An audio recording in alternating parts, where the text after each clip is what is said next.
Thank you very much. Yes, I'm going to talk about a ride that we're doing from Portland,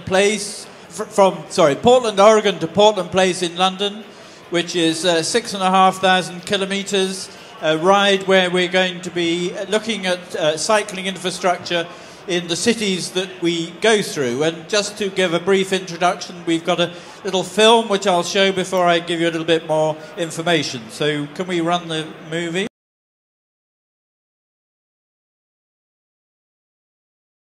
Great. Well, that film gives a bit of introduction to what we're doing. Most of the people on the ride are architects and planners and work with cities, and what we want to do is to see how cycling can create better cities, better places, healthier cities, and places that people can enjoy.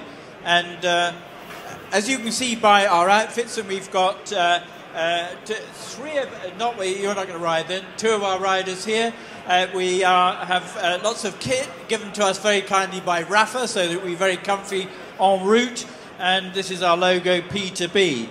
But I thought I'd just talk a little bit about what got me into this, in that I believe that cycling is a really essential part of how we create more civilised places. And I live in West London. Our local Bedford Park Cycling Club was actually started in 1879, which makes it one of the oldest in London.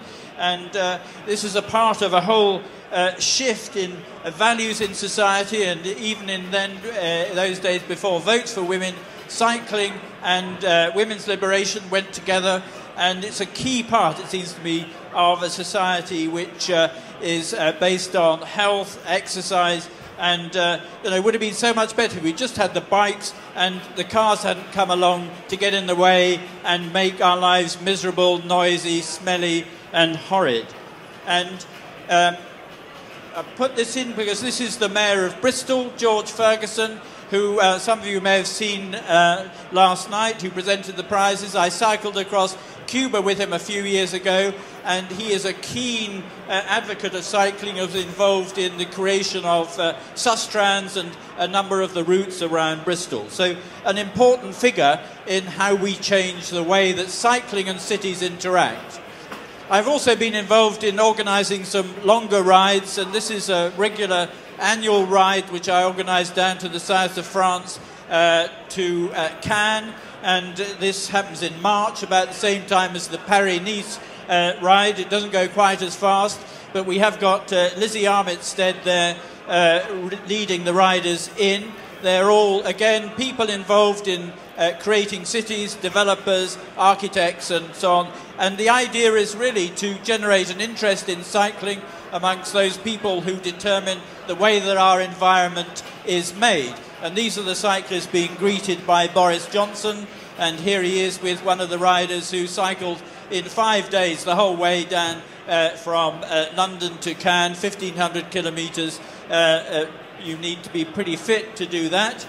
And this was when I jumped on, this is me here, trying to get Boris Johnson to put on a T-shirt which says, "A cyclised city is a civilised city." That was a little slogan I made up in the idea that he might actually take it on board. He wouldn't wear the T-shirt, but when he published his cycling strategy, a civilised city is a cyclised city is a civilised city, appears a number of times. So he did use the slogan, and I believe that in aphorisms, and I think that this little note from the Rafa, their first club, which they held during the Tour de France, that was about 5 years ago, was directly opposite my office. You could get great coffee, but on the outside somebody has written this: "When I see an adult on a bicycle, I do not despair for the future of the human race." And I'm sure everyone here would agree with that too. Or then I like this little stencil on a brick wall, which is "free, fast and fit." And I think those are three things which I like about urban cycling, and something that we support in our ride. I also run the London Festival of Architecture. We have regular events which relate to architecture and cycling in the city, including tours like this one. And we also organise the competition which actually was won by a firm called Cycle Hoop, and Cycle Hoop are now one of the biggest firms in generating new ideas, interesting ideas for increasing cycle parking. And I do think actually next year, good idea to have some of Cycle Hoop's extra cycle parking outside here to make sure everyone get their bikes parked easily. But these are very elegant little designs which actually fit within a parking space, so that even if the council don't give you permission to use it, you just put it on there and pay your money into the meter. And we also follow the ideas of a Danish architect called Jan Gehl, who was very much concerned with the replanning of Copenhagen, and which is why Copenhagen is such a brilliant place to cycle. And as I said, while we're going through America, we're going to look at cities and what they're doing to improve cycling. Now, American cities are changing very fast. They're changing very fast for a number of reasons. Not the least is that they have a huge fitness problem, huge obesity problem, huge problem with diabetes too. And so there is great political pressure to spend money on cycling infrastructure and walking infrastructure to get people getting more fit. And Jan Gehl is a key driver of change. He's advised a lot of American cities. All the changes in New York came out of strategies set by Jan Gehl. And he has these 4 C's that all cycling infrastructure and cities need to follow. It needs to be consistent, needs to be connected, continuous, and you need to change the culture of cities.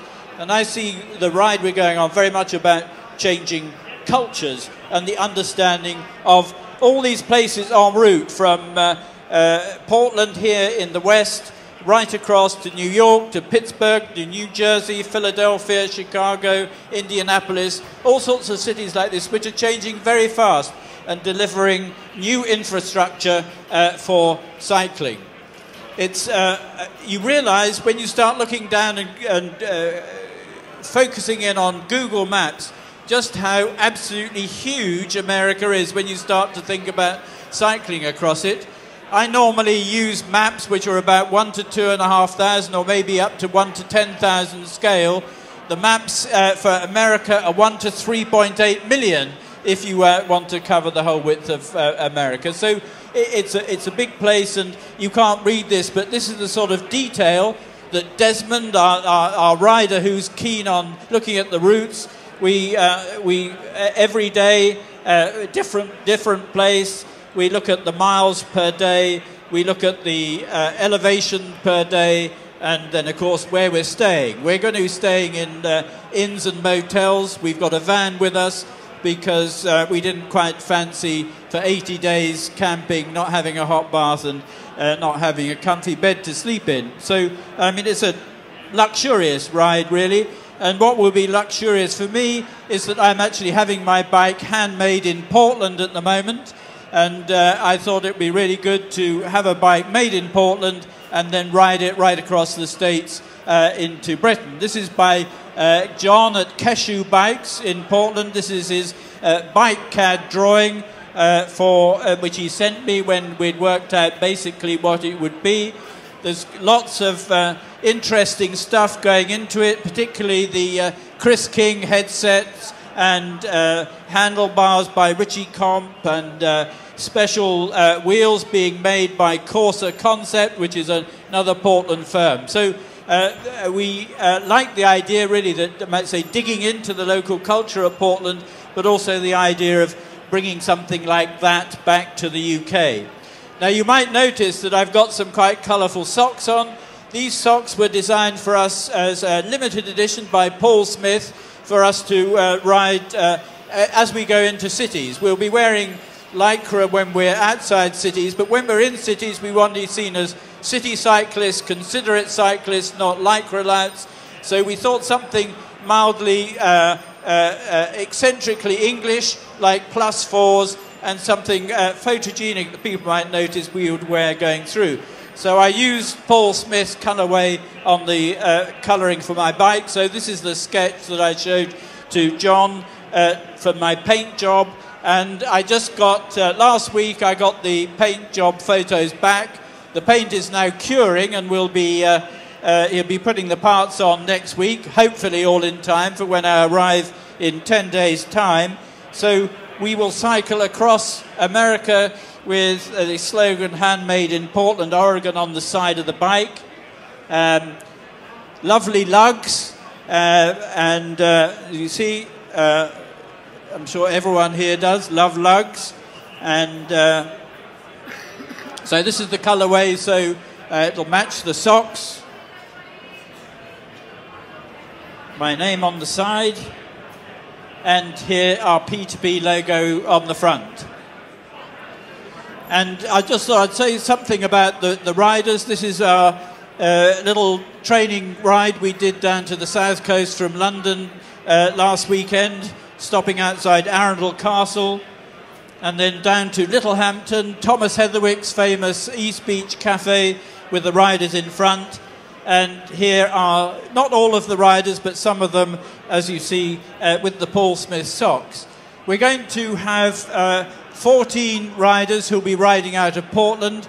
Not everyone can take the whole 2.5 months off work, so there will be some people joining and some people coming back to the UK in Chicago and Pittsburgh, places like that.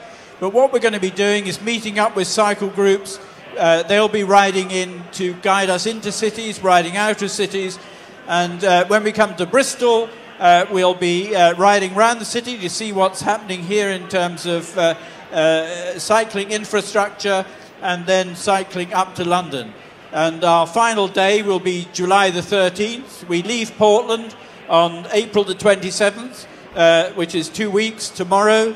And then we arrive in Windsor Great Park at 10 o'clock. If anyone wants to ride with us, 10 o'clock on July the 13th, which is a Saturday. And then we're expecting several hundred people to ride in with us into London, and we'll cycle up Regent Street, ending up outside the headquarters of the Royal Institute of British Architects, because we're doing this about the design of cities outside the headquarters of the Royal Institute of British Architects at about midday on July the 13th. So everyone's welcome to ride with us. You can follow our progress on our website, which is www.portlandtoportland.org, and we'll be keeping the website updated with regular blogs, films of the places we've seen.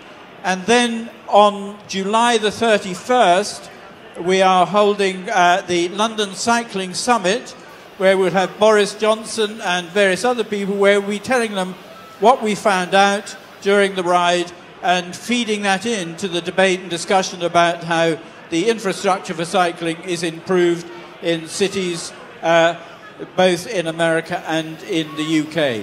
Thank you very much.